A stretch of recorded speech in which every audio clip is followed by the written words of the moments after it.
Amy, honey, he's just a guy. Hit him with your car.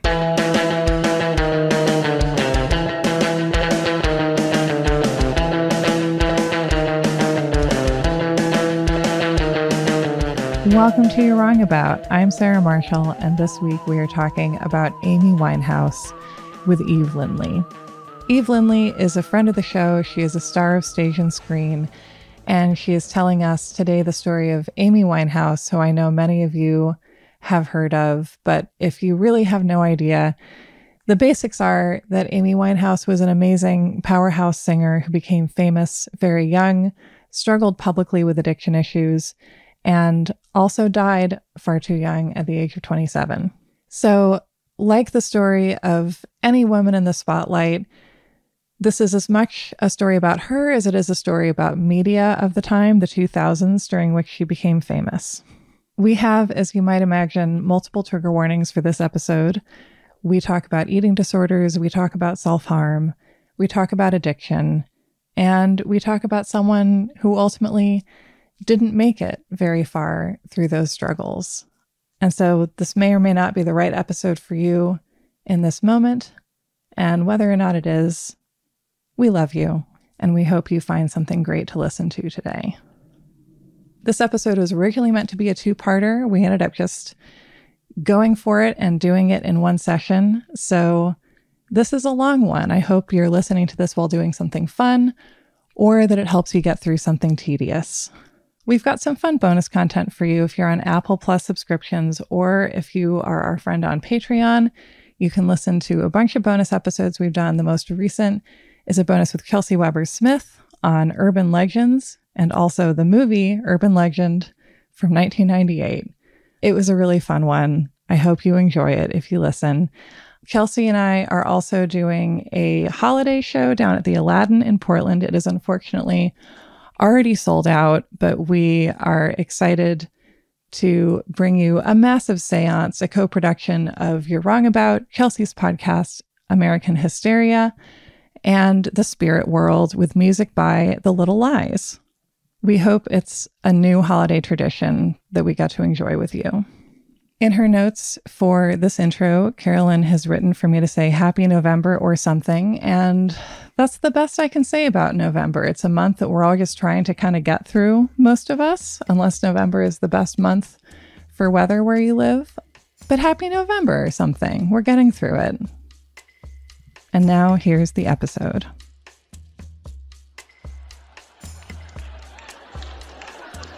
And according to ContactMusic.com, Amy Winehouse's next album will feature songs about cooking. That's what they say. Cooking crystal meth, black tar.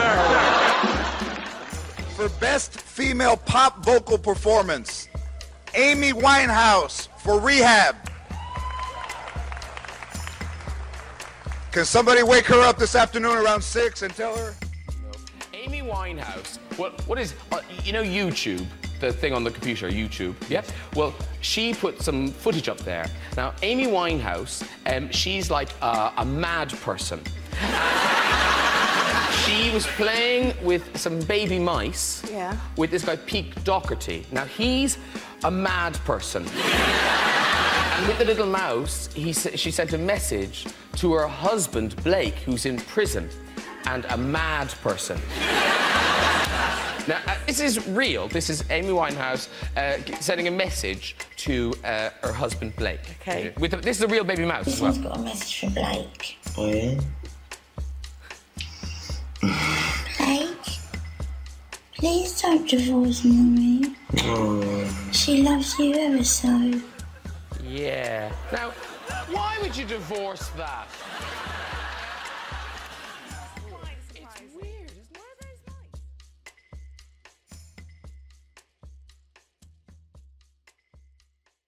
Welcome to You're Wrong About, the podcast where sometimes we try to make you feel like a little kid watching E! True Hollywood Story in 1999, but hopefully a little bit less sensationalistically, and we're not selling pet eggs. And with me today is the one, the only, Eve Lindley. Hello, Sarah Marshall. Hello, Eve. And from now on, all about Eve. I made that joke before. I'll make it again. Honestly, it's a joke that will follow me around my whole life. It's a great joke. I'm really happy. I'm happy for that to be my joke. Yeah. In elementary school, the words Sarah Plain and Tall came up, unfortunately, quite often, which is just...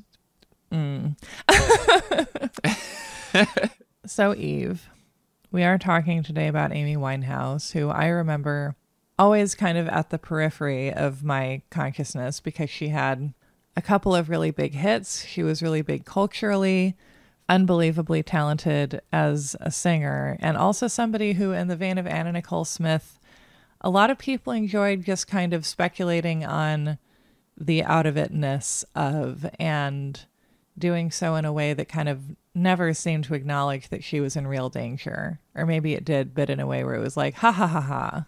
If someone wasn't around or has no memory of this, like, can you talk about Amy Winehouse's whole vibe? Because, like, I mean, as far as I can tell, there was absolutely nobody else in mainstream pop music nobody at that level of fame who was doing something like what she was doing at the time.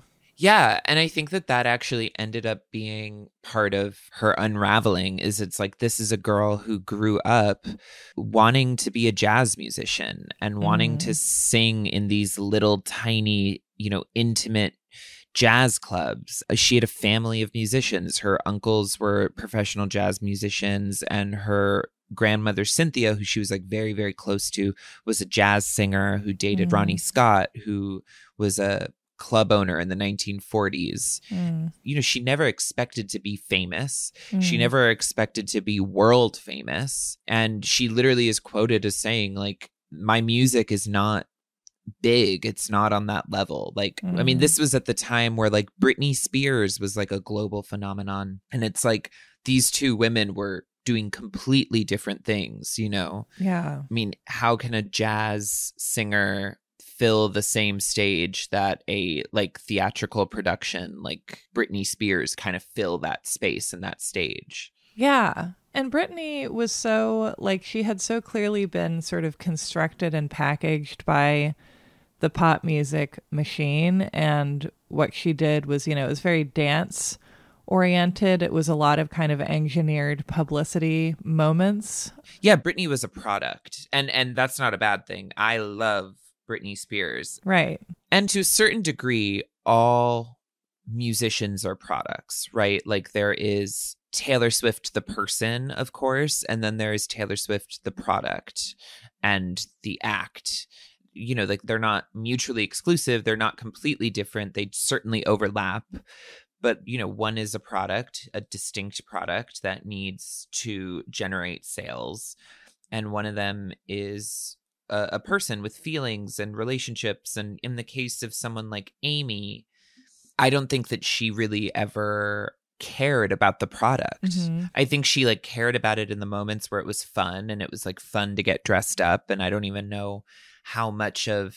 She had this friend named Naomi Perry, who was her stylist, who really sort of like ushered in her look, the liner and the hair, the knowledge bump. And I think that was always fun for Amy, but I don't think she ever really realized that it was like sort of a perfect recipe for selling herself, like there is this theory called the silhouette theory, which is that like if you black somebody out completely and you only see their silhouette, if you can tell who that person is, then they are an icon. So like if I gave you a blacked out photo of Elvis Presley, because of the hair, because of, maybe a certain outfit, you would know who it was. There are many, many people who are able to put that to the test. And I think Amy is one of them, certainly. This is the other thing about Amy that is fascinating to me, is she only did 2 albums.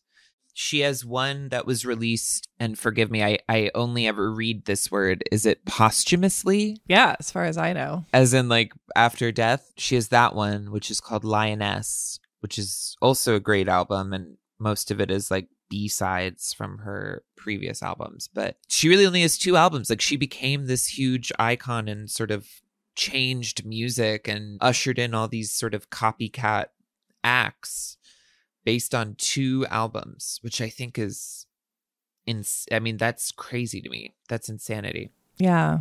It makes me think of James Dean. Yeah, exactly. Fully like a live fast, die young, change the world kind of vibe. Yeah. And also like leave this incredibly truncated career. Yeah. Well, can we talk about like wherever the story begins in your opinion, and also just like, you know, how did her career get started? I'm curious about, because whenever someone wants to do something small and ends up doing something big, that's always interesting. So she was born September 14th, 1983. This year would have been her 40th birthday. I mean, it's crazy. She's been gone for 13 years. Mm-hmm. And she was born in like a suburb of North London. She's an older brother named Alex. And they were just very much like a middle-class English family. And her dad was a taxi driver. Her mother was a pharmacist. There was always, as I said before, there was like always music around her as a kid. And her dad would sing Frank Sinatra to her. Her grandmother was a singer. She was very close with her grandmother. And she was just sort of like your classic disruptive young girl, you know, like she was, they called her Hurricane Amy, and she went to all these like performing arts schools, and like there's like a story that she got expelled from one of them, and I think the story is she got expelled for like having a nose ring, you know, like she was a bad girl. She was like larger than life personality and like very in your face. And there's this great documentary, which I, of course, watched to get ready for this, called Amy. It's filled with a lot of information. But what's really amazing about it, you know, Amy, so let me see. So she's 10 years older than me.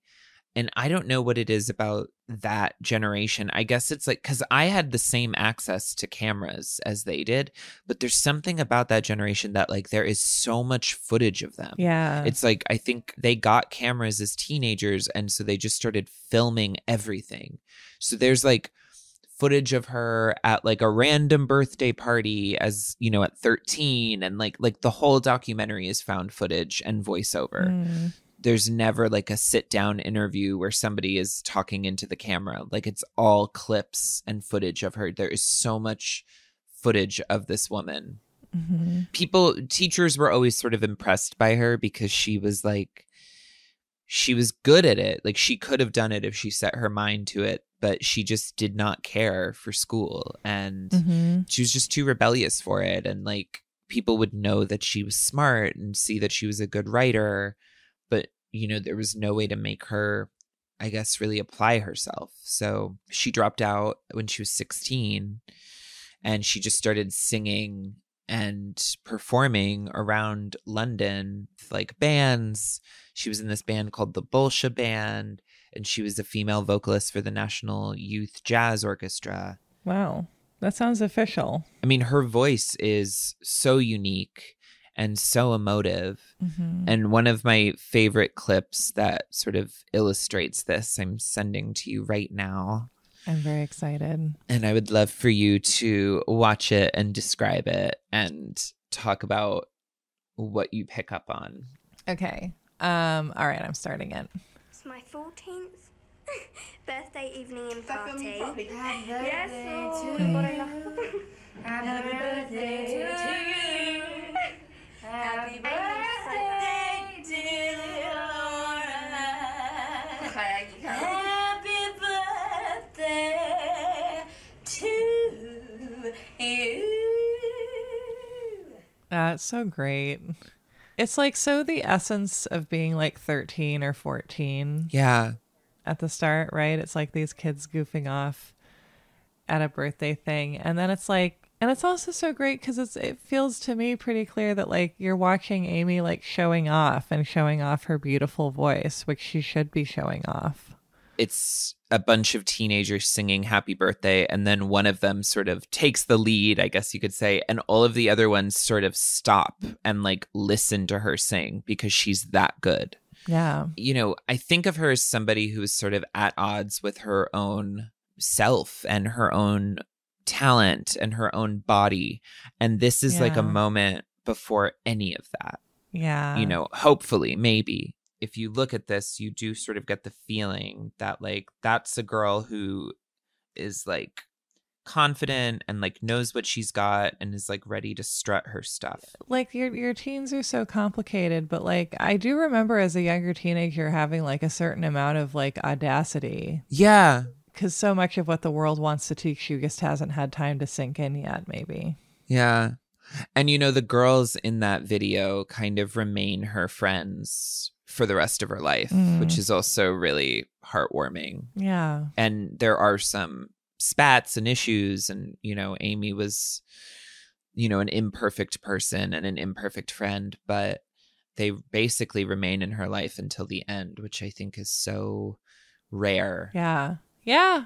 Anyway, so this clip, the reason why I say that it appears to be a time before Amy is at odds with herself. There are so many clips that we've seen well into her career where she will give a performance and she'll just be really hard on herself for it. And sometimes, you know, she might have been under the influence during the performance, and sometimes you watch the performance, like there's a clip of her performing with Tony Bennett, who's like one of her idols. And she just keeps stopping and being like, I'm so sorry. I don't want to waste your time. I'm so sorry. Like, that was shit. That was horrible. Let me do it again. You can't really be that talented and that good at one thing without it kind of creating a complex, I think. And, you know, trigger warning, when Amy was 15, she started binging and purging. And her mother says that one day Amy came up to her and said, I have this amazing diet, Mom. I can eat whatever I want, and then I just bring it all back up. And her mother did not know what to do. And seemingly nobody in her life knew what to do. And a lot of people thought she would grow out of it. Her brother has a quote after she died that was basically like, you know, all the little girls in Amy's grade were throwing up their meals, but they all grew out of it. And Amy just never grew out of it. And I don't want to like vilify her brother here, but when I read that quote, I was like, what are you talking about? All little girls are throwing up their food? There's this crazy thing that you see with parents sometimes where it's like, oh, they're just doing this for attention. Yeah. And I'm like, okay, that's fine. Give them the attention. Right. Like the line, they're just doing this for attention is so crazy to me, because it's like, yeah, probably. So now you give them the attention. Yeah. And you like sort through the problem. You know what I mean? As opposed to just being like, they're doing this for attention and I'm not going to give it to them. And it's like, why shouldn't they get attention? Don't they need that? It seems like they need it. Like, it seems like they want it and they deserve it. You know, they're deserving of it, you know? Right. I know. This idea that like teenagers are at war with adults. I think adults are at war with teenagers, and teenagers are just trying to have an okay life, really. What happened to her is no one's fault and also everyone's fault. You know what I mean? And that includes her. There's no one moment where you're like, and this is the moment that, you know, her fate was sealed or whatever. Although we try to do that in biopics. Oh, you know? Well, exactly. Of course. Yeah. To make sense of things, you know, when you lose someone young to an accident or an overdose or whatever, it's like you do sort of have to create a story in your head where you can kind of come to terms with it and understand it or something. But like, we talked about this in the Vicky Morgan episode. It's like sometimes there is no poetic license. Sometimes there is no way of smoothing it all over and shaping it into a sculpture that is nice to look at. Yeah. Sometimes you just end up with a house full of stuff and there's not a linear narrative to make out of it necessarily. Yeah. Yeah. So anyhow, she's dropped out of school. She's sort of around London singing and like having the time of her life, really. So she finally gets signed to Simon and Fuller, which is a management company, and they manage the Spice Girls and Annie Lennox. And a friend of hers who's still a working musician, his name is Tyler James, and he was actually on The Voice. He introduces Amy to a manager there named Nicholas Szymanski. I'm probably pronouncing that wrong. You're doing your best, and that's what's important. Thank you. So she signs, and she's given studio time to make a demo, and she's making £250 a week. And she's like, I am living my life. Like, I am loving this. And Simon and Fuller is like developing her act and like, you know, honing her skills. She's only 19. She's obviously very good, but, you know, she needs some guidance here and there and finding her sound. And while they're doing this, they like are trying to keep her a secret. And I think it's because they know that she's going to like really take London by storm. Nobody is thinking of like global fame, but everyone is thinking like city famous, you know, like the Beatles in Liverpool in 1962. It's a nice situation. Yeah. And like for someone like Amy who wants to sing jazz, that's the best case scenario, you know? They're keeping her a secret, or so they think, because she is, of course, a rebel by nature, and she's going out at night to jazz clubs and she's singing standards. And then there's this guy named Darkest Bees. No. Yes, which is such a good name. There's really such a thing as being too British. I know, right? Darkest Bees. I know, incredible. Somebody shows him a video of like another musician. Like they're like, look at this like guitar player or whatever. And Amy is singing with that musician. And he's like, well, wait a minute. Who the fuck is that? And he like apparently like can't get a straight answer because she's like, you know, being kept a secret or whatever. And he will not let it go. And so eventually he finds out who she is. And he's from Island Records. And so he wants to sign her. And then there's also interest from Virgin Records and EMI Records. And these are all just like big record companies. You know, I don't know like the ins and outs of the music industry. It's not my wheelhouse. But basically there's like a bidding war for this 19-year-old girl. And everybody wants to sign her. How does she react to that? Do we know? I mean, I don't know. I don't have a quote, but from what I've gathered about her, she was just excited to have her own apartment. Like she was making £250 a week. And she was like, she does have a quote that she's like, I just wanted to sit in my own flat to write songs all day and play loud music and smoke weed because you can't do that in your mom's house. Like, I think she is just like, I'm chilling. I'm 19 years old. I want to like smoke weed and hang out with my friends and like do that 19-year-old shit. When I was 19, I think my dream was also to have my own apartment, but to be able to go sit in a bar and drink red wine and write for like hours and hours. And that was like my idea of heaven. And lately I've been thinking like, why don't I do that? That's all I wanted. And I never do that now. Yeah. I mean, you literally have the power to live the life that you dreamed at 19, you know? Yeah. Think about that, you guys. And that's, oh my God, that's the scariest thing, because then I'm like, well, I'm not living that life. So what does that say about me? Did I ever really want it? You know?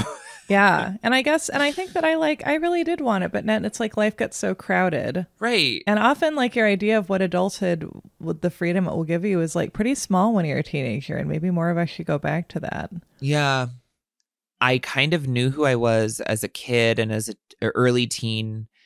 And then like somewhere in my late teens, things got crowded. My early 20s, they got even more crowded. And like the last like 3 years has just been a process of trying to get back to the things I knew about myself when I was 11 and 13, you know what I mean? And 15. I'm eagerly trying to be that girl again. She just knew what was going on. Like she wasn't concerned with like the shit that me at 25 was like trying to be, you know, thin or trying to be palatable or trying to be, you know, the bullshit that you try to be. Anyhow, so there's this bidding war. Amy signs a publishing deal with EMI and a record deal with Island Records. Mm-hmm. And so this guy, Darkest Bees, who sort of, I think his interest in her kind of drummed it all up. And so he says that the real excitement he felt over her was that she was, and he called her a pop star already. He said she was an atypical pop star for the time. And that the interest around her was in direct sort of opposition to all of the reality TV music shows at the time, because on those shows you would find someone who was, you know, say from like North London and like a little sloppy and like a little rough around the edges. And the whole process of the show would be to polish them up. And what Darkus and others really admired about Amy was she didn't need to be polished. Like, she was polish remover. So she signs this deal and she gets to work on Frank, and she's like listening to all her favorite jazz musicians. You know, like she loved Nina Simone, she loved Tony Bennett. There's a lot of that on Frank. There's a lot of that soul and like R&B. And this was at a time where like the top albums were all coming out of America, and they were stuff for women. They were stuff like In the Zone by Britney and like Dangerously in Love by Beyonce. Like, they were extremely polished and extremely not auto-tuned. Well, they probably were auto-tuned, but they were like clearly made in a computer. You know what I mean? And Amy puts out Frank and hates that there's one song called, I think, Put It in the Box. And it's got strings on it that are not real. Like, they're, you know, synthetic. They're from a computer. And she is like out of her mind upset about it. And like, that's very Tom Waits of her. You know, I don't want to say that like Amy's a real artist and anyone who used, you know, fake strings is not a real artist, because I don't feel that way. You know, I love those two albums I mentioned, Beyonce and Britney, are great albums. I loved them. I was listening to them at the time. But there is something so just darling to me about this girl. Yeah. We used fake strings. Like, that's ruining the whole album. Yeah, like that's my whole vibe is off. Like, when the album comes out, it does really well. People like it, and she's praised for her originality, and she's an amazing songwriter, and obviously she has this gifted voice. And immediately people are like, she reminds me of these girl groups of the 60s. And she wasn't like, I don't think that it was like in Back to Black where she was really kind of putting that forth in a direct way. There is something about the way she writes that is so honest. And it kind of reminds me of those groups, because it's like, it's talking about love, and it's talking about sort of like the desire to be loved back, the hopelessness and the disappointment when you feel like you're not loved back. And that there's obviously so much music that deals with that. But I think at that time we were really in like whatever wave of feminism we were in. And so the music was like, it was about being a hot slut in the city and being like, whatever, you know, like, men, I don't need them. And then Amy was there being like, you know, my heart is crumbling because you won't look at me. I am like literally like a moth to the flame, you know, like it's that honesty of those parts of yourself that you don't really want to recognize, I guess. Because it's embarrassing to need someone. It's embarrassing to want someone. We all want to be the hot bitch in the city who's like, I don't need you. Yeah, I'm happy you say that, because I feel like from the beginning, like, embarrassed to have crushes, embarrassed about crushes, embarrassed about like wanting to actively pursue not being alone, because despite basically everyone seeking out relationships and agreeing that it's normal and that it's abnormal to not do that, it still feels like embarrassing to admit that you need or want more than you have, to me. I'm going to get a little personal here. You know, there's so many like people who are in open relationships right now. And for some reason, a lot of people who are in open relationships seem to wander into my life and like want to be around me and like want to have me as one of their partners or, you know, hook up, whatever. And I really kind of thought for a while, I was like, well, I should be so lucky. Like, this guy is great. And like, I like being around him. And so I must settle for being like one of his conquests. And like, recently I was like, I don't want that. Like, I want to be in love. I want to like, what does Carrie say? She's like, I want head over heels. I am someone who is looking for love. I mean, like, Really? I mean, I want that. I want to be crazy in love, as a certain Beyonce Giselle Knowles would say. You don't want to be in a 3-way relationship with a lighting installation. Exactly. And I just feel like Amy was saying that, she was singing about that, and almost in a way that could be borderline unhealthy. Like we all kind of have to check ourselves and be like, okay, well, yes, I want to be in love, but you need to have other things going on in your life, of course. That's what I want, actually, is an over-the-top, 90s power ballad love song about, being so in love, but also having hobbies and, friends and stuff. Right. She was still local at this time. This album wasn't even released in the U.S. until 2007, But she became, the pride of the U.K. People loved her. This album won. She won Best Female Solo Artist, Best British Urban Act at the Brit Awards. She was shortlisted for the Mercury Music Prize. She won an Ivor Novello Award. She became the charming, funny, heartfelt girl from London, and everybody loved her. And this was sort of the beginning of her life as a famous person, and the beginning of the British tabloid show, her life, not just her music as entertainment, but her life as entertainment. And she was called Hurricane Amy as a kid, and she was Hurricane Amy as an adult. She was 19 years old. She never really, this is sort of the age where you come to terms with and figure out what your relationship will be like to alcohol and to all of those things, whatever it is you're doing. And I think at this point, she was just drinking alcohol and smoking weed. Mm-hmm. So Amy is in Camden. Camden is known for its vintage stores and flea markets, and there's a lot of musical history there. It's like the Bohemian Mecca. And this is sort of a huge influence on her artistic identity, and certainly her style, which I could talk about her style for hours. Give us at least a few minutes on it, because it does feel so important. Okay, well, this is also when she meets Naomi Perry. And the story is that they're both out at a nightclub, and they're both in the mirror backcombing their hair in the bathroom, doing a little bouffant. Perfect. So when she meets Naomi Perry, she eventually hires her as a stylist. And stylistically at the time, she is peerless. Nobody is doing, what even is it? It's punk, and rockabilly and indie sleaze and twee and ska. And it's a smattering of genres of style and music all kind of coming together. Wow. She obviously loved the 50s and loved sort of vintage style, loved vintage music, and push it to the envelope. Certainly if you're a musician, pushing it bigger and bigger, and the skirts should be shorter and the tits should be bigger, and the winged liner should get bigger, and the hair, really, really see how far you can go.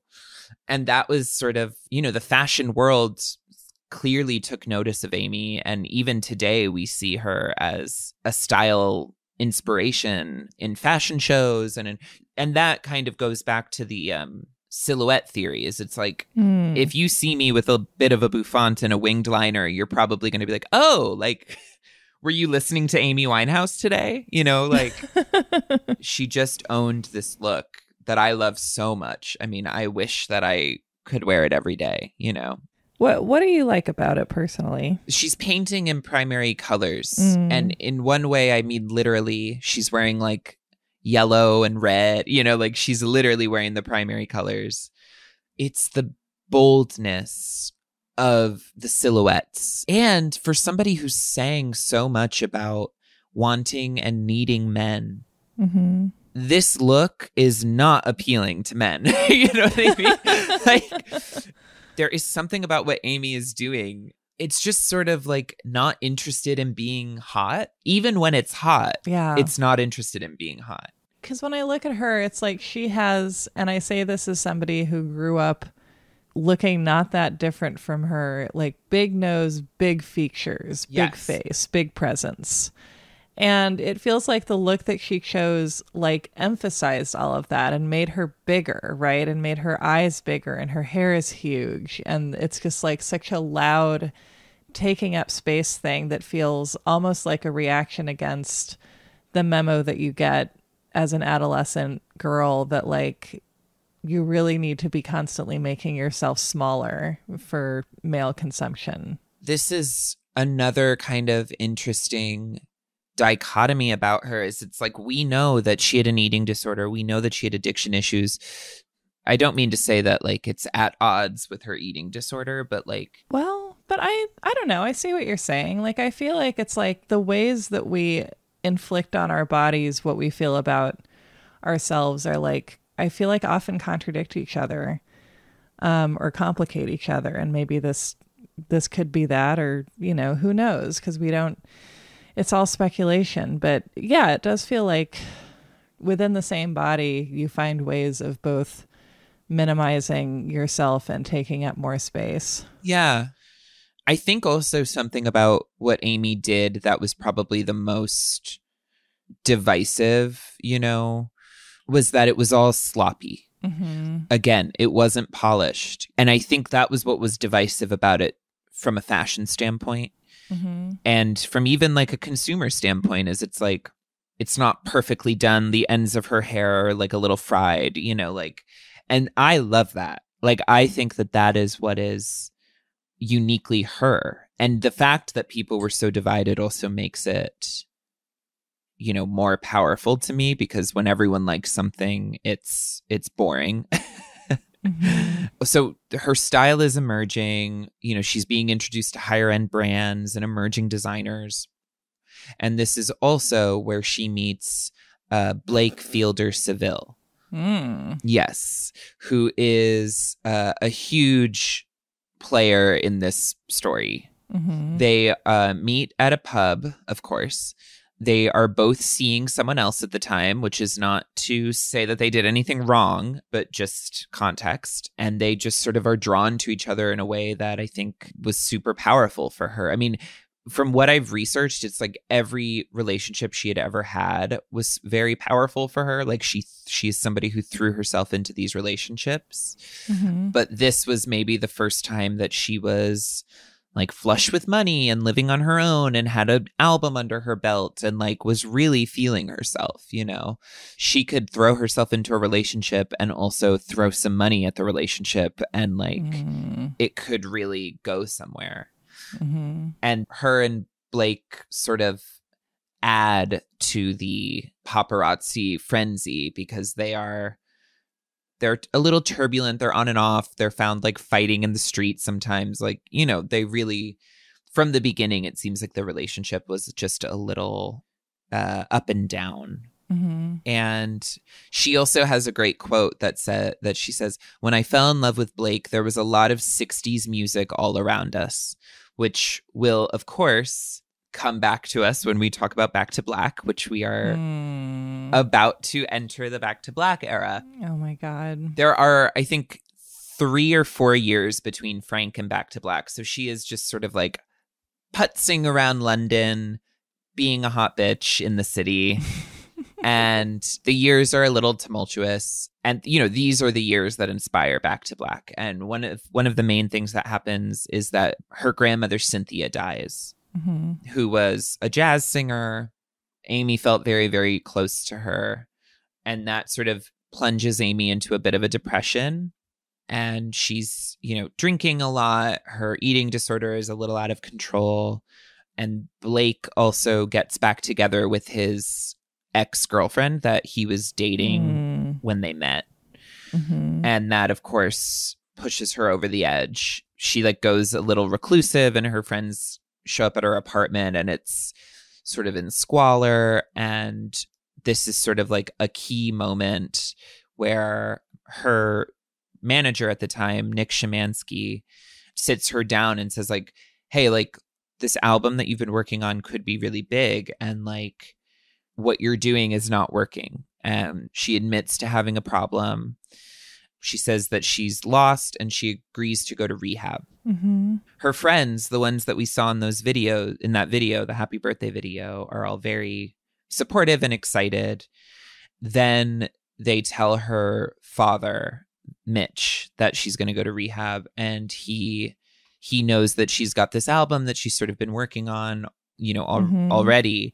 but he basically says, like, she doesn't need to go to rehab. She just needs to focus on her new album. In the documentary, Amy, this is sort of considered like the crucial moment.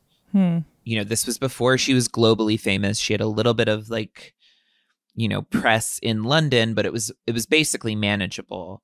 But like Blake was out of her life. She could have, you know, gone to rehab. She could have gotten clean. And then like the flip side of that is like, we maybe never would have gotten Back to Black. I think Back to Black is a perfect album. It's probably one of my top 5 favorite albums of all time. I guess like what was the cost? And I guess what was the cost of it happening at that moment, you know, because I feel like... Right. Could she have made this perfect album 5 years later? You know, could she have, you know, like, I think, I don't think that you have to create from pain. Pain is part of the human experience and there's insight and information there. But in terms of like creating while in a state of pain, I don't think pain helps unless you're like driven to distract yourself from your condition. But yeah. And I think that the difference is, are you swimming upstream or downstream? Like, you will get to land no matter what. And in this case, like, land is like the piece that you're working on. And like, it might be like slightly different land, you know, it might have different flowers on one island than the other. But it's like, if you're swimming upstream against the tide, it's just going to be so much harder to get there. Yeah. That quote, that line of like, if we had saved her, we maybe never would have gotten Back to Black, has always been haunting to me, because I don't know. I don't know that it's true. And I don't know what the people in her life had to tell themselves to justify what happened, you know? Yeah. And how clearly were they able to see it at the time? Right. She has a quote from this time where she says she was waking up, drinking and crying, listening to the Shangri-Las, going to sleep, waking up, drinking, crying, and listening to the Shangri-Las. And she wanted to turn all of that into her own songs. And that was how she got through it. And for people who don't know, like, the Shangri-Las are a very important girl group who I feel like their best known song is probably Leader of the Pack. Would you agree with that? Yeah, I would say so, yeah. Which contains the iconic line, "They told me he was bad, but I knew he was sad." Right. And that's just everything. As we'll see, you know, Amy's relationship with Blake, you know, who she eventually gets a tattoo of Blake's name over her heart. I don't know what her attraction to him was, but I think it had something to do with like thinking that she understood him. Yeah. And you can imagine after he left her, she's listening to this song, The Leader of the Pack, and just crying and drinking, and like it all sort of makes sense, you know, to her. Girl group songs are like such a special genre, you know, and to me that probably to most people that's like the Ronettes, the Crystals, the Shirelles, like the stuff you hear parodied in the chorus in Little Shop of Horrors or on the Dirty Dancing soundtrack. And right.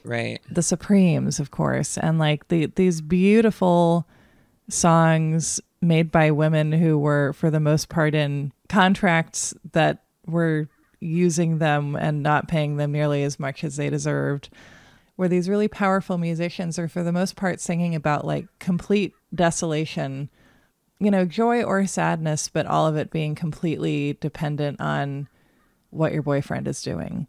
Yeah. And I'm not saying that's anti-feminist. I'm saying that reflects reality, and it's a lot of reality to take in and experience. There are so many videos of her and Blake walking together around London. And there's just something so relatable about the emphasis that she places on him. Like, she is so pulled to him. And it's not something she's saying. It's just like in the body language, where she is so like, you know, one step behind him, but they're sort of in the same stride. And like, you can just see this like magnetic pull.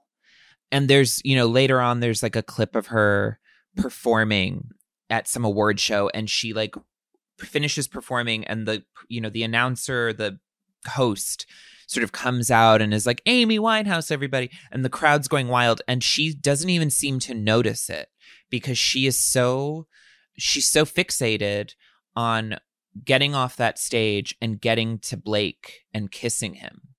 Well, and where do you fit this in with the rest of her life, I guess? I mean, how does this relationship seem to be affecting her generally? I think her friends don't like him. Mm-hmm. There's a lot of people in her life at this point that are concerned with Amy Winehouse, the product.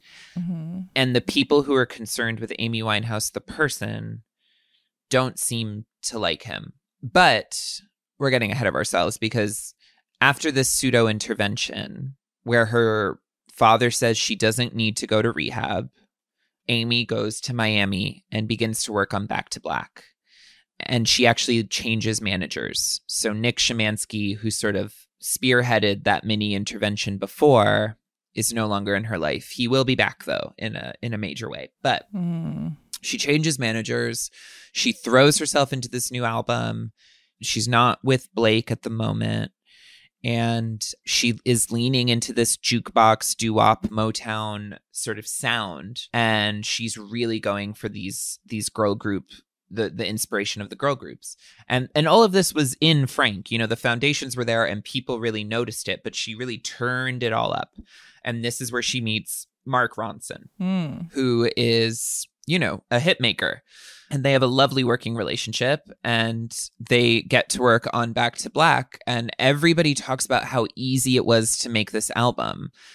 Certainly comparatively to Frank, where like, you know, Amy was upset about the fake strings and, you know, like she was really kind of precious about everything. This album like poured out of her, which is incredible to me. It reminds me of, everyone says that Dolly Parton wrote Jolene and I Will Always Love You on the same day. Mm-hmm. And apparently in 5 days, she wrote Rehab, Back to Black, You Know I'm No Good, Love is a Losing Game. God. Like all of the hits, you know? Mm-hmm. And it was a fun experience too. I don't know if she was, I don't think she was sober. You know, I mean, I think she did have like enough of a work ethic that she was focusing on making the album. And basically they would work from midday until dinner time and Amy would cook for everyone. She was like a great cook. Ah. Isn't that sweet? I had no idea. Yeah. Yeah. She would make like meatballs and pastas and like everybody loved working on it. And Mark Ronson, they did 6 tracks together. They did Rehab, Back to Black, You Know I'm No Good, Love is a Losing Game, Wake Up Alone, and He Can Only Hold Her. And he says it was like magic in a way that he never experienced since. And the story of Rehab that he tells is literally they were just hanging out, walking around the city. She worked with him in New York City. They're walking around the city and they're just talking about life. And she's like, yeah, well, you know, they tried to make me go to rehab. And I was like, no. And and Mark goes, wait a minute. Say that again. And he was literally just like, that would be such a fun little gimmick and like a cool lyric. And that became the song. You know, and there's also the line, if my daddy thinks I'm fine.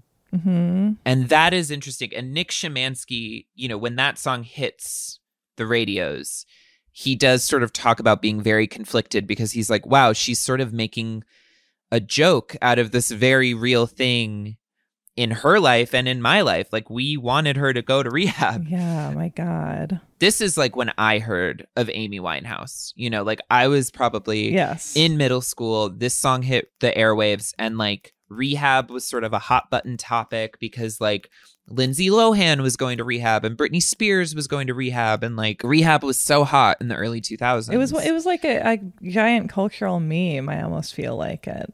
You know, like I was a kid, so I didn't really like get the seriousness of what was happening. Not to take any blame off of me. I'm sure I added to the kind of weird culture around her and this song.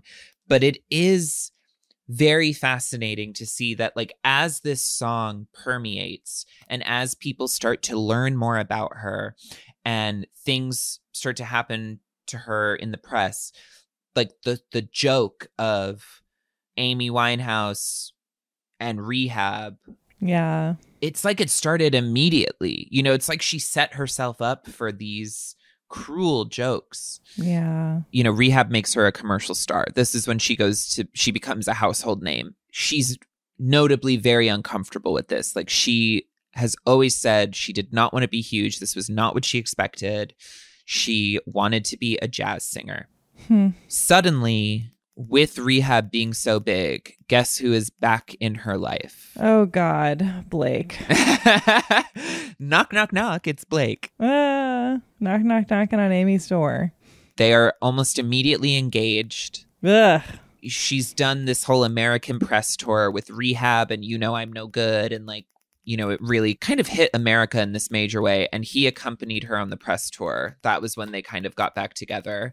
And then they returned to Camden together. And it is widely assumed that this is the moment that she tries crack and heroin for the first time. Oh, how come? Well, Blake, I think it was a part of his life. And it's sort of assumed, and I think he has confirmed that he got her into it, you know? And I think that they always, as a couple, exhibited like addictive behavior and, you know, they were very volatile and, you know, all of that. But this is sort of another key moment where it's like they latch onto each other and they just sort of start spinning out of control. I'm not blaming him alone. I do sort of always get the feeling that everyone in this girl's life who was supposed to take care of her, with very few exceptions, did not take care of her. But like, I don't know these people. I don't know, you know, what they were dealing with. And like, I'm sure we've all been, you know, made bad decisions with somebody who needed our help. Like you know, we can't blame any one person, right? Yeah. But so she's back in Camden. She's performing. This is when she starts like performing under the influence. And there's so much heartbreaking footage of this time because she's like performing rehab while clearly drunk or high. And it's like this weird battle cry of like, haha, like I'm not going, you know, like even now, even as you're watching me sort of fumble, I will not go. And then people start really seeing a difference in her physically, in her emotionally, and she overdoses and has a seizure. And doctors basically say that she's very small. There's been a lot of damage done to her body, you know, damage from her eating disorder and damage from her drinking. And if she has another seizure, she will die. Oh, God. So there's another intervention that's done. And this time Mitch is sort of on board with it. For some reason, somehow photos of the intervention make it into the press. Do with that what you will. And remember that Mitch suddenly was very supportive of the intervention. And then photos of the intervention got into the papers. I don't know what that means. I know what I think it means. Yeah. What do you think it means? I think that Mitch told the press where it was happening. I mean, this man brought, you know, television cameras to a family vacation because he was filming a documentary called My Daughter Amy. And she was so upset. There's always someone in the inner circle who is leaking shit. It doesn't just happen. Right. And like British tabloids are even worse than American ones. And like, if the media is invasive enough and if the financial incentives are there, it just seems like someone in an inner circle is going to crack. Right. Right. If not multiple people. I can't necessarily relate to having a member of my family become world famous seemingly overnight.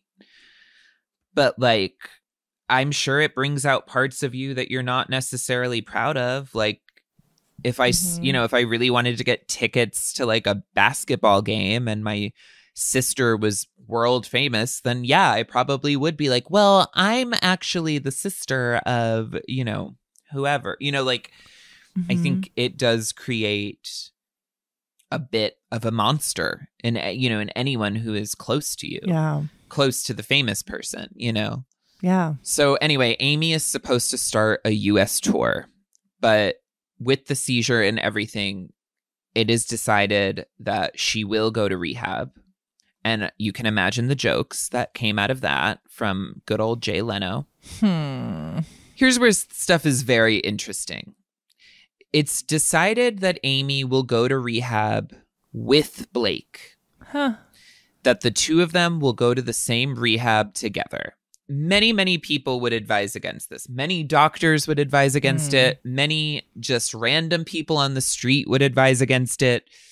I would advise against it. Like, you do not go to rehab with the person who got you into the stuff that you're rehabbing from. You know, like, you need that space.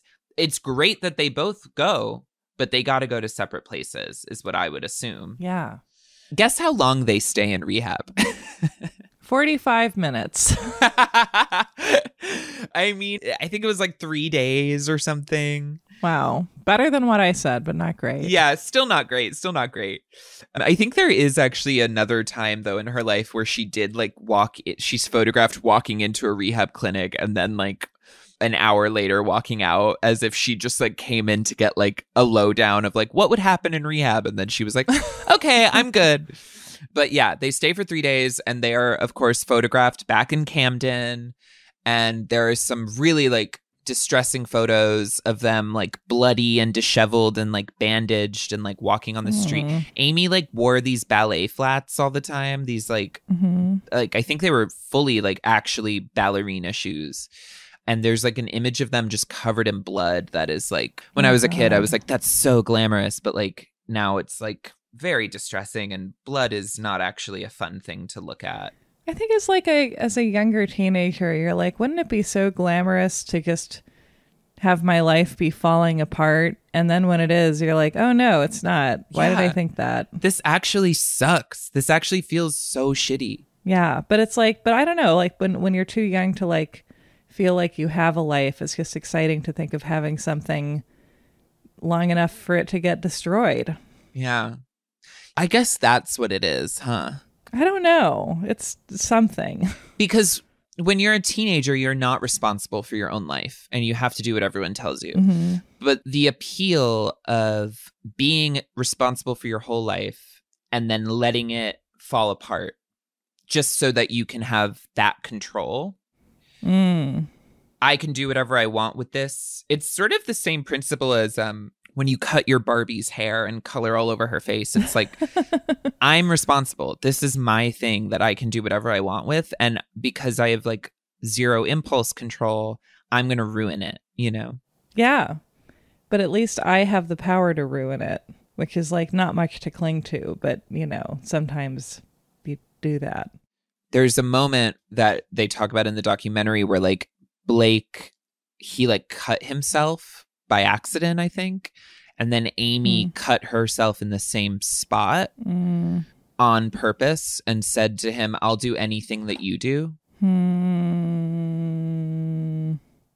Amy, honey, he's just a guy. Hit him with your car. Yeah.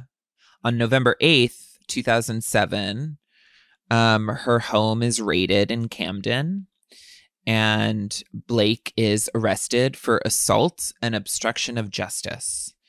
Apparently, he beat up a pub manager in 2006 and then paid him $400,000 to keep quiet about it. And this is unsubstantiated, but I would assume that that $400,000 came out of Amy's pocketbook, because how did he have that kind of money? I mean, really? So Blake is arrested and put in jail, and he goes to prison. And of course, Amy spirals. We've seen this before. Every time he sort of is taken out of her life, she spirals. But this is also around the time that the Grammy nominations are announced. And interestingly enough, one of the people announcing Grammy nominations that year is Taylor Swift, which I think is so crazy. I feel like she exists in a different cultural moment. And then, okay, so she has 6 nominations, which is huge. Best New Artist, Album of the Year for Back to Black, Best Pop Vocal Album, Record of the Year for Rehab, Song of the Year for Rehab, and Best Female Pop Vocal Performance for Rehab. George Lopez announces her Best Female Pop. Wow. That's a name I've not heard. And let me tell you, he is on my shit list. He announces her Best Female Pop Vocal Performance nomination with a joke. He says something to the effect of like, will somebody go wake up Amy Winehouse wherever she is? And then he, under his breath, says, drunk ass. And what? Yeah, at her Grammy nomination. Could you imagine? Yeah. No. She was like this cartoon character. And I think maybe because she was British, we were doing it to Britney, but I feel like there was just this weird thing where it was like Amy Winehouse is over there, so we can make fun of her and feel okay about it. I think Americans fundamentally don't think British people are real. Exactly. And it trickles down. So like when George Lopez makes this joke and Jay Leno makes that joke, suddenly you have kids in middle school, just sort of being like, oh, like Amy Winehouse is gonna die. Like, I mean, this is a woman who literally has, like, in her hit songs, in the song Back to Black, the music video is a funeral procession.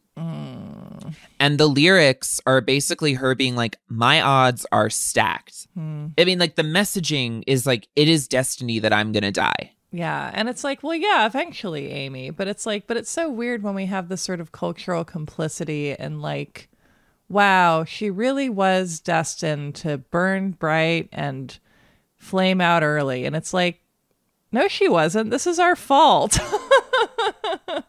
I mean, I just can't. It's so fucked up, Sarah.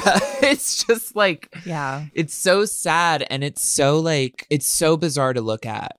She's obviously singing about Blake and how he went back to his ex, and she's going back to Black. And, you know, in that case, Black, to me, Black is like her depression and her, you know, her negative traits, her self-destructive traits. Like, I really relate to that. Like, when something is over, when a friend or a lover is done sort of playing with me and puts me back on the shelf, like, I can revert back to parts of myself that I'm not super proud of. Mm-hmm. And it's like, this person is an addict. This person is not trying to be clever. This person is perhaps asking you for help, you know? Yeah. And I don't know, that you can see somebody kind of using this imagery and having this sort of romance with death. And you can just be like, listen, this is not going anywhere good. Trust me. You know, you don't have to trust that this is the right relationship for them. So the Grammy announcements happen. And when Blake is in jail and the Grammy announcements are announced, Amy agrees to go to rehab for real on her own, and she is clean by the Grammy Awards. She performs at the Grammys remotely in London via satellite because she had visa problems. She sings You Know I'm No Good and Rehab. And I think I mentioned that one of her idols, like all-time idols, was Tony Bennett, who she eventually, we know, will perform with. And I just sent you a video. And this is one of my favorite videos of her. And I would like for you to watch it. Okay. 3, 2, 1, go. And the Grammy goes to Amy Winehouse.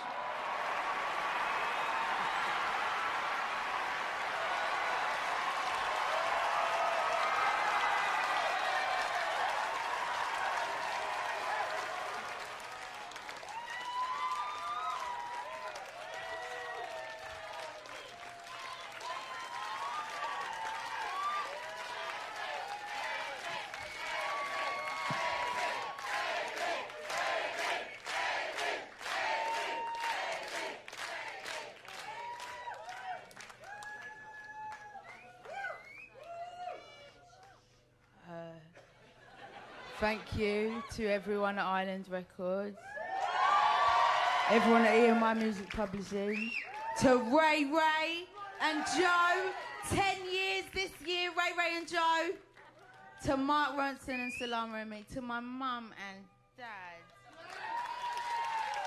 for my Blake incarcerated, and for London, this is for London, because Camden Town ain't burning down. You know, Tony Bennett has been an idol of hers her whole life.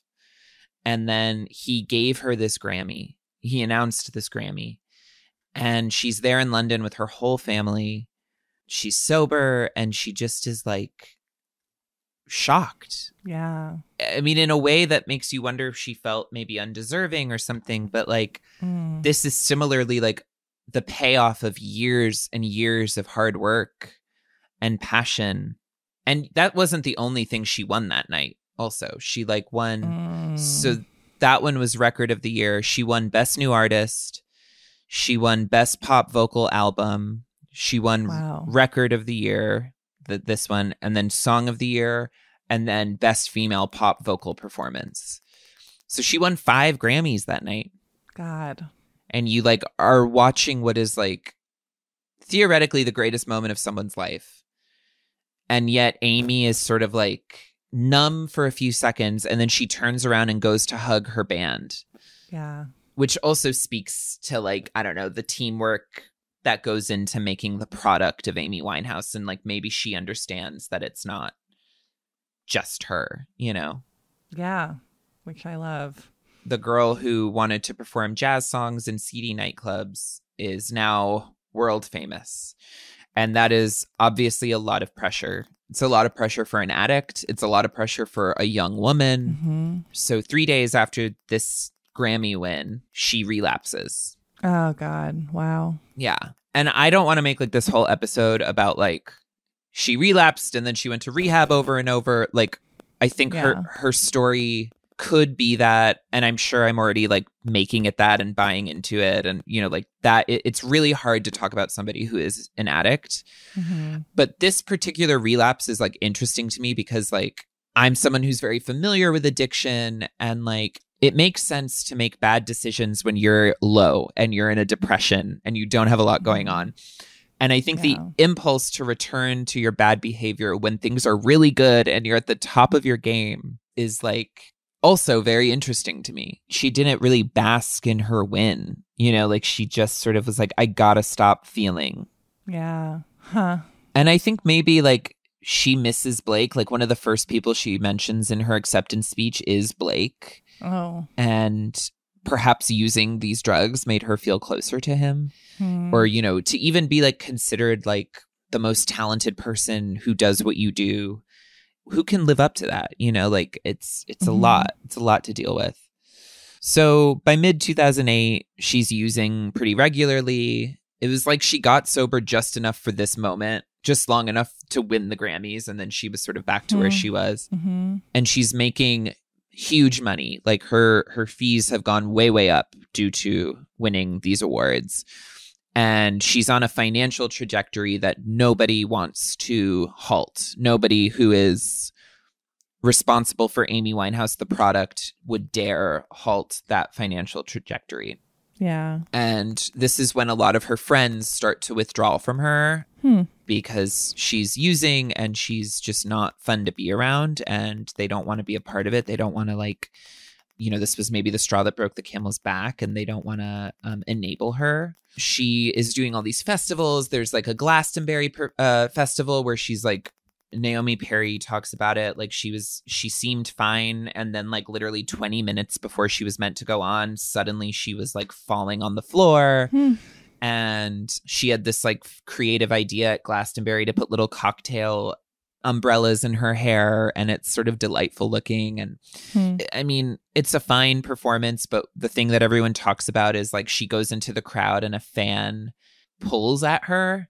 And so she turns around and punches the fan in the face. And that's sort of what everyone talks about, which is very interesting because nowadays there's a big conversation about like being a fan in a crowd and like what is respectful, and like you shouldn't be throwing teddy bears at the performer. You shouldn't be throwing things at the performer, touching them, you know. But at the time, we believed that you should pull strangers' hair, pretty much. Yeah, and I think that also like this was maybe pre-social media, like to be in the presence of someone that you admired that much, like maybe you wouldn't really know what to do, you know, like you wouldn't have control of your faculties or something. There's also this recording of her singing Rehab through like gritted teeth, and like I think I said it already, but it's like Rehab became this like battle cry where she was like, fuck everyone, I am not going to rehab.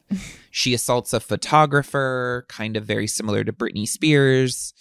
And then like there are jokes about her appearance because she's an active user. So like when you use stuff like heroin or crack, like, you know, you pick at your skin, you are dozing off in public, and like the jokes just sort of, I mean, I feel like for someone like Jay Leno, it's like the jokes are writing themselves, you know? Yeah. And you have to have like 100 jokes every night. a lot of this happens because people like Amy Winehouse create good, easy copy. The jokes are easy to make. There are a lot of writers trying to come up with stuff for Jay Leno to say, and Billy needs new shoes. Yeah. You know? Yeah. But then the problem is like, when and why did we decide that these were the jokes we had to make? Yeah. And why can't we undecide that? Maybe it's just because I've dealt with addiction. Mm-hmm. And to see these videos of like paparazzi taunting her on the street. Yeah. I mean, it's just so anathema to me. Like, I just can't fathom. Well, it's like lions preying on wounded antelope or something. Yeah. Yeah.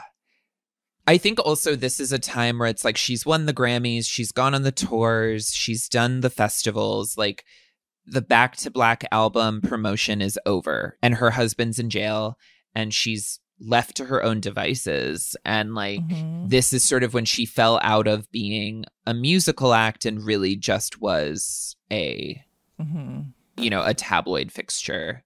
And the images of her are, you know, just so bad. I mean, to publish the worst image of someone to me is like, I take group photos and I like, you know, try and find the one where everybody looks good. You know what I mean?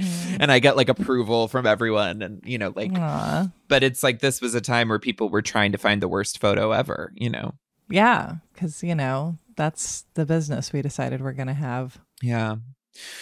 So things are bad. Things keep going. And then I don't know how this happens, but I guess she had been to St. Lucia before, but she eventually goes to St. Lucia with a bunch of friends and family. And like St. Lucia is like her happy place. So like she manages to stay off of drugs. She's still drinking, but she's like off of drugs. There's a lot of footage from this trip because this is when Mitch shows up with a camera crew to make a documentary called My Daughter Amy. And there's a lot of footage of it in the Amy documentary. And it's sort of like, you know, she has her extensions out. She's got this curly mop of hair and she's sort of just like doing cartwheels on the beach. And like she seems to really be like at ease. And she has like a sort of fight with her father, Mitch, about the camera crew. But like this is sort of like the beginning of a good thing, I think. She divorces Blake while he's in jail. Oh, wow. In July. Yeah. What do we know about her reaching that place emotionally? I couldn't find too much. Like, I mean, it sort of seems like everybody is saying like she just came to her senses. I don't know that statement ever really means what people think it means. Yeah. What I imagine, because in St. Lucia, there's footage and photos of her with a new man on the beach, and certainly not trying to vilify her, but like this is a woman that we know throws herself into every relationship. So I kind of imagine that she met somebody and like, you know, the drama, the attraction of Blake just wasn't doing it anymore. And you know, according to medieval lit, the best way to fall out of love is to cure sort of the heartache of lost love is to fall in love with someone else. Yeah. And I mean, I think that's often true. So yeah, she divorces him while he's in jail. She had a new boyfriend. She was less dependable on alcohol. She launched her own record label called Lioness Records. Oh my God. And she signs her 13-year-old goddaughter, Dion Bromfeld, who is still making music today. She does a Fred Perry collab, which I think I've told you about because I have an item from it. What is it? Fred Perry did like a lot of the polos that Amy used to wear. And so then she did like just a celebrity collab with him. And they made like little sweater dresses and like Argyle sweaters and like polos and like so many cute things, little like shirt dresses. I have like a little sweater dress that I love. That's perfect. She like goes from having like a full knowledge bump to having sort of like a fall that like is sort of like more of a bouffant. And it's like slightly, I don't know, it's just like slightly more mature, a little less caricature-y to me. I mean, I think she like looked really, really good. She also finds out that she has a very weak heart due to all of her drinking and her bulimia. So she stops drinking. She gets healthy. She like is visibly healthy. We start seeing photos of her I remember seeing photos of her during this time. This is probably like, 2010, 2011, where she just looked great. And she was like wearing a little bowling shirt and walking down the street, and things were seemingly coming together for her. This is when she records the duet with Tony Bennett. Body and Soul is the song. And you can see her perfectionism just sort of like is still there, So people seem to think she's doing great. The people on her team and stuff, I think, are very proud of her. I don't know if they had ever come around to giving her a break or if the break just happened, but basically she's in good shape and they're saying, let's go on tour. So she goes on tour with her old material because she hasn't made a new album. She has these amazing dresses made that I love, that a lot of them, we'll see that a lot of them never get worn. And I have a book called Amy Winehouse Beyond Black that has like detailed photos of all of the dresses, and they're all so cute. They're like these little vintage looking like halter dresses, and they're super, super cute. And she's in rehearsals with the band. It's her old band. Things are seemingly good, but she's just like not connecting to the material. Like this is all the Back to Black. It's all written about Blake. And it just like doesn't speak to her. Her life is sort of good. And like she has to go out there and sing Back to Black about her ex-husband.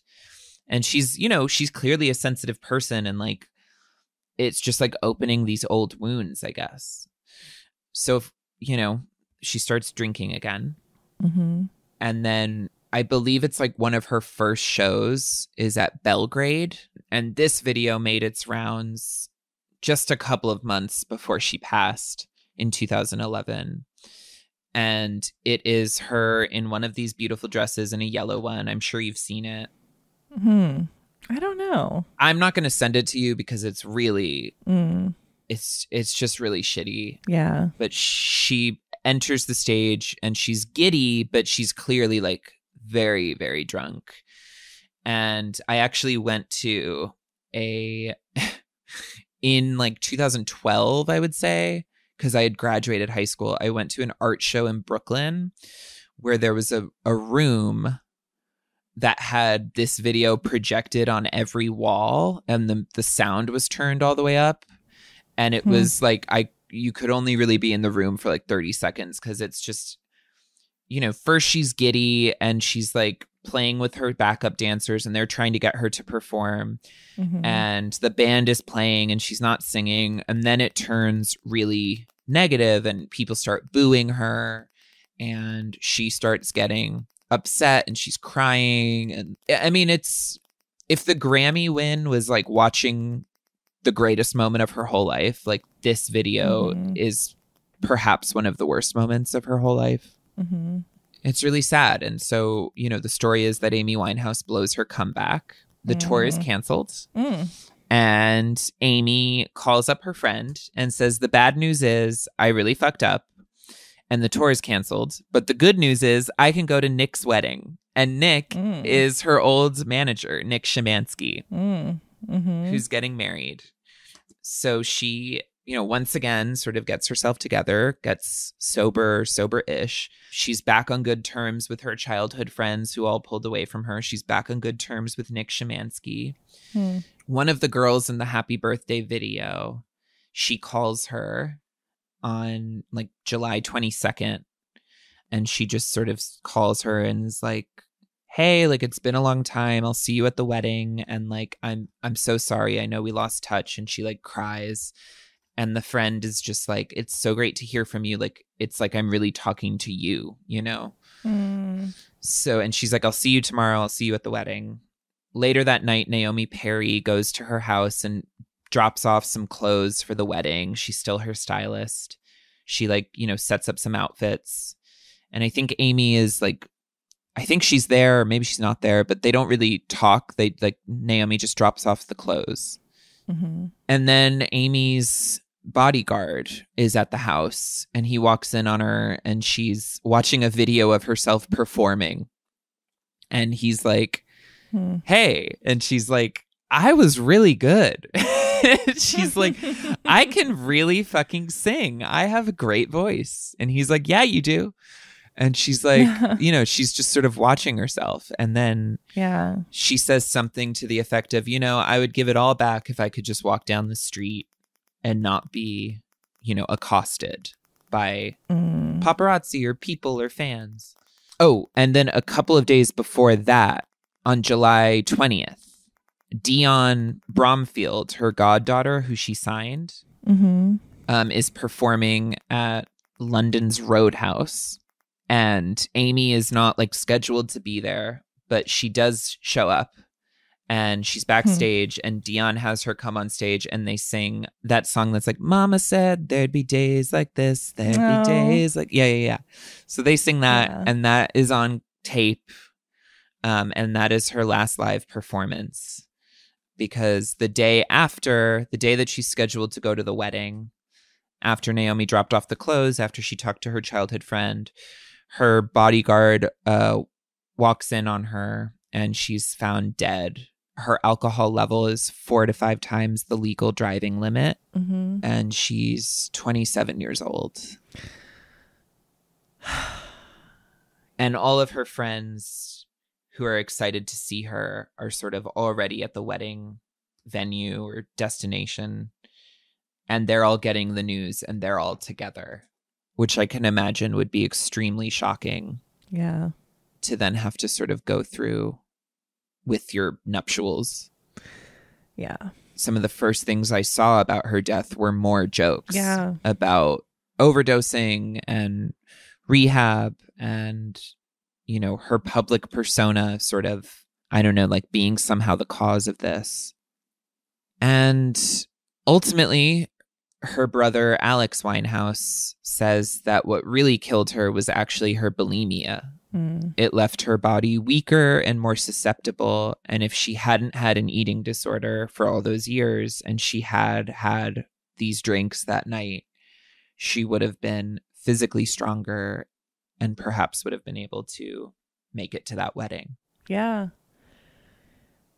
When she died, it reminds me of when Anna Nicole Smith died, when it felt like this sense of oh, wow, we finally kicked the ball over the fence. Yeah. Yeah. We did the thing we've been kind of trying, but not really trying, but kind of trying to do this whole time.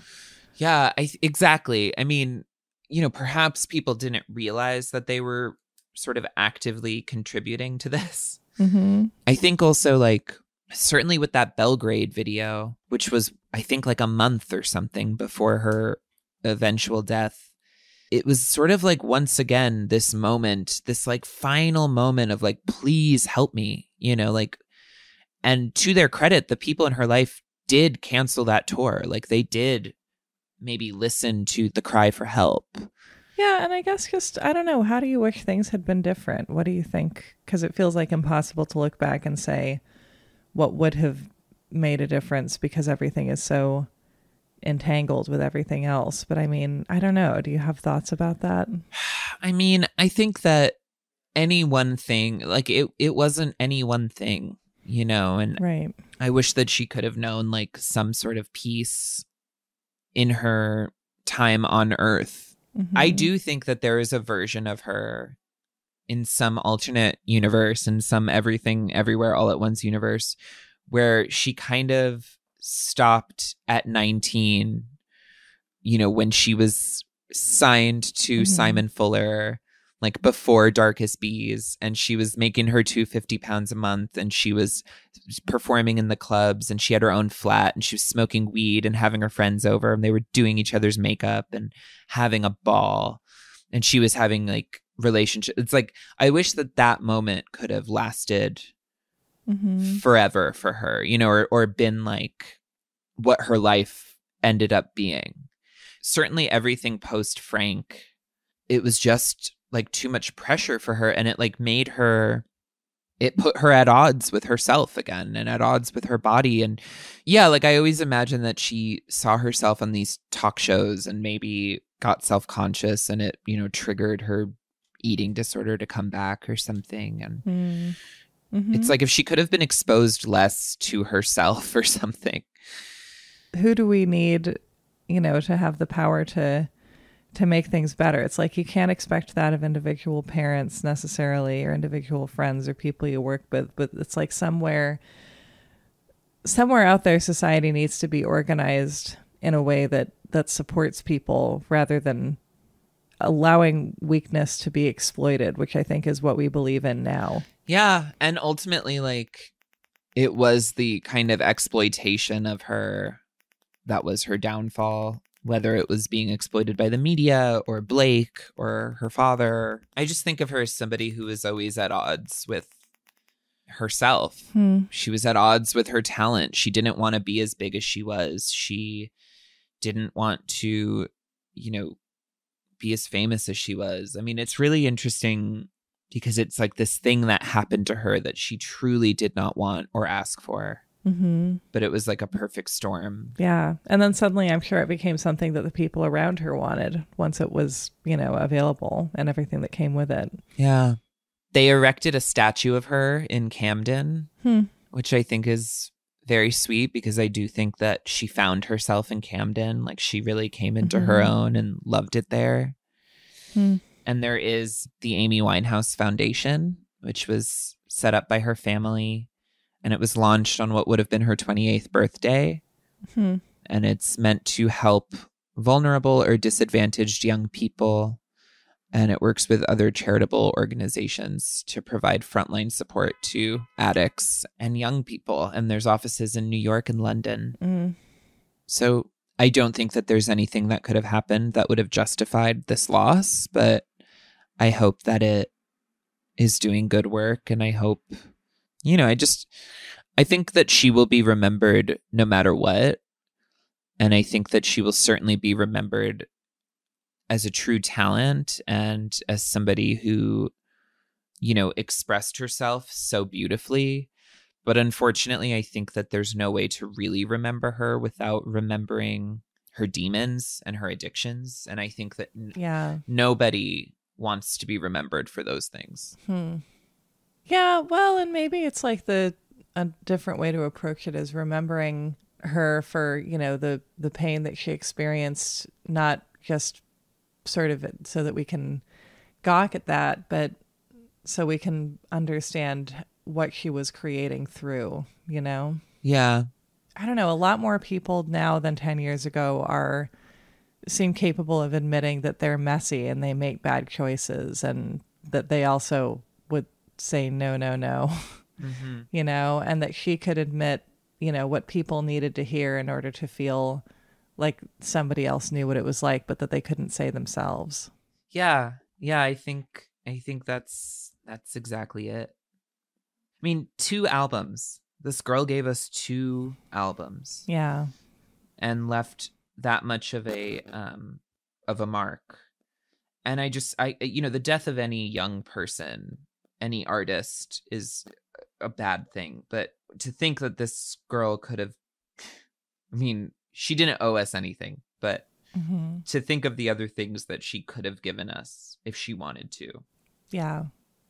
Or aside from us, like, as an artist, don't you feel like part of the gift of being alive is like continuing to grow in the work that we do, and, to feel I don't know, like with every project I do, if I'm like growing through each one, then like with each one I feel more like I understand more deeply who I am in a way.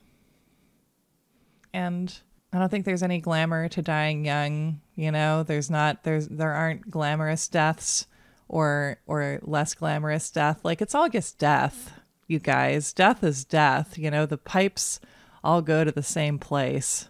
It doesn't matter if you do it in a Porsche Spider. And Ronnie Spector, who I'm sure you know, the lead singer of the Ronettes. And, so many artists, Adele, Lady Gaga, they all sort of cite Amy as an inspiration. But Ronnie was a big inspiration to Amy.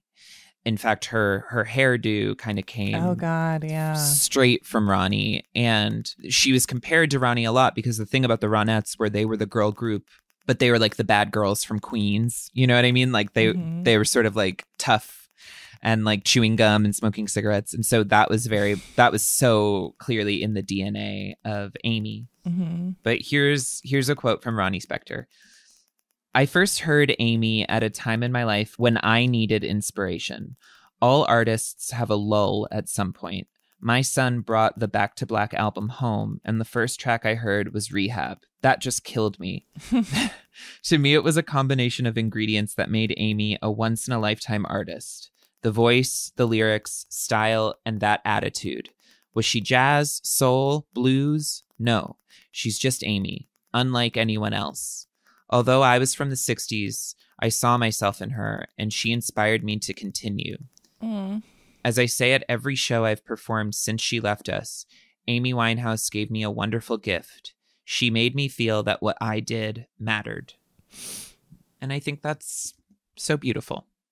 Something I didn't really understand until the last few years, and I'm kind of shocked by, but is very true, which is that some of the people you admire most, like, there may come a day when they're inspired by your work. Yeah. And that reveals not just what you are capable of, what we all are, but like the fact that everybody you know, everybody you admire, everybody whose work helped you figure out who you are, that you grew up looking at as a clue to the world you wanted to be a part of, like, they're all people who seek inspiration and aren't sure where their work is going and what it's doing. And just that we're all kind of, and I don't know, and that makes me feel like this is never going to not be a tragic story, but the sort of communication that's always open between people who put some aspect of themselves into what they put out into the world. It's like there's something really, really encouraging about the fact that you can't know when you put something in the world in any way, like you can't know where it's going or what it's going to do, and in such positive ways.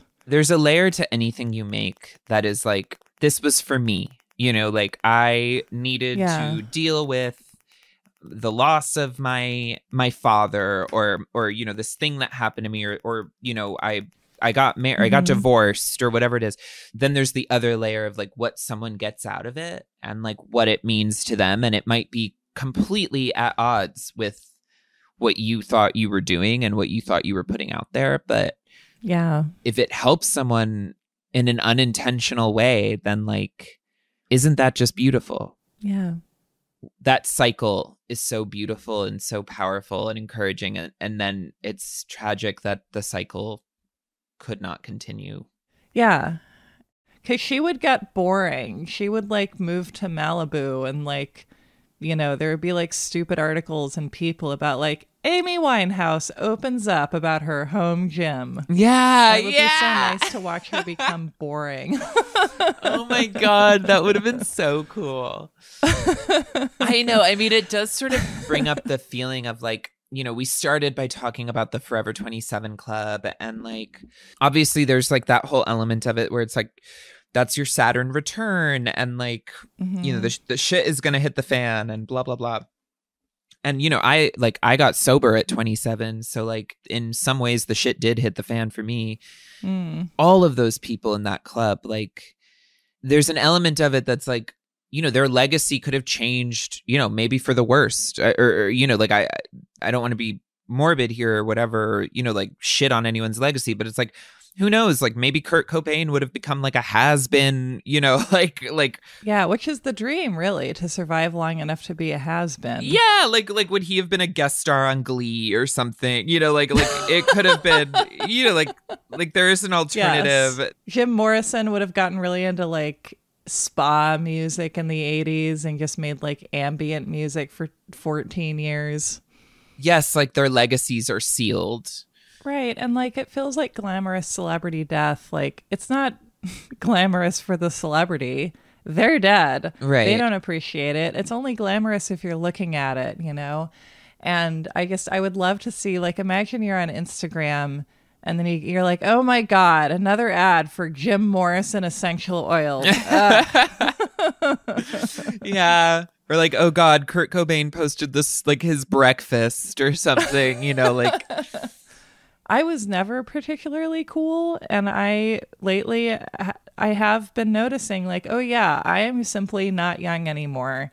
and I never will be again. And there's also like a freedom in like being out of the young years, you know, where it's just like you kind of get to just wear more comfortable shoes for a start. I mean, there was a time in my life where I thought I would die at 27 because everyone who I loved did. And I thought, you know, like I'm not long for this earth or whatever. And like how wonderful to be 30 and to not be cool and to not be, you know, drinking and to not be, you know, to live this stupid, boring little life. You know, I love it.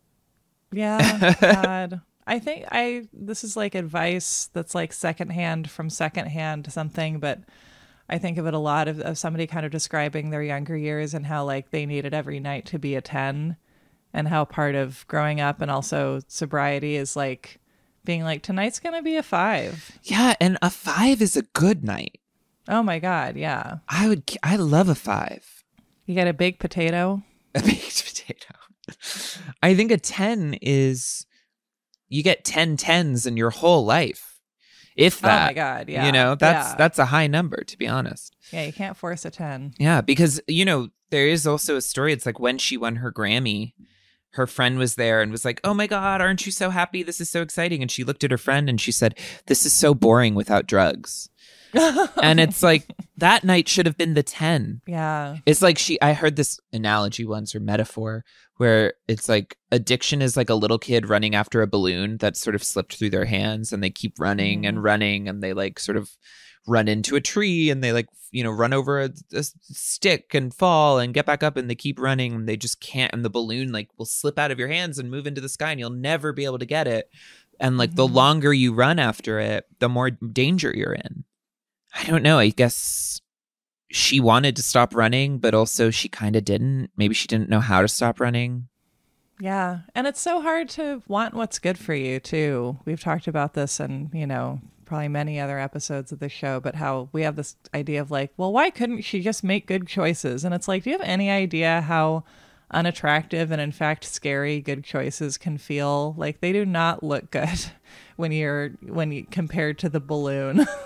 Right. And to be 27, I mean, that was not a long life. Like she was barely an adult, you know, like it's just like, how can we expect good choices here? These are children in adult bodies, you know.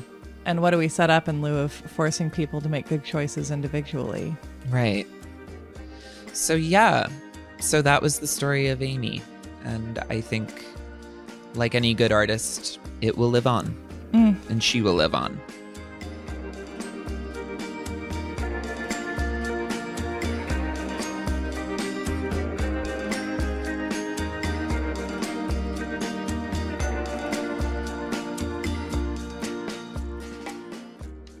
Eve, you are so magical to me, and I love just talking to you about the world and the work that you do. And if people want to experience more of you, where can they go? Oh, gosh. Well, I'm on strike right now, so there's not a lot to experience, but I am They just have to come to your house. Yeah. Come on over. We'll listen to Back to Black, and then we'll listen to Frank. No, I'm on Instagram as Eve C. Lindley, and I'm on Twitter or X or whatever, but I'm not really. I am, but I'm not. So, but it's Eve Lindley there. And so I guess send good vibes. Send good vibes, be my friend, and I probably will listen to both of her albums now, back to back. I'm going to get in the car and do the same thing. I think I'm going to be walking soulfully around Costco later today. Yeah. Can't go wrong. She's great for Costco.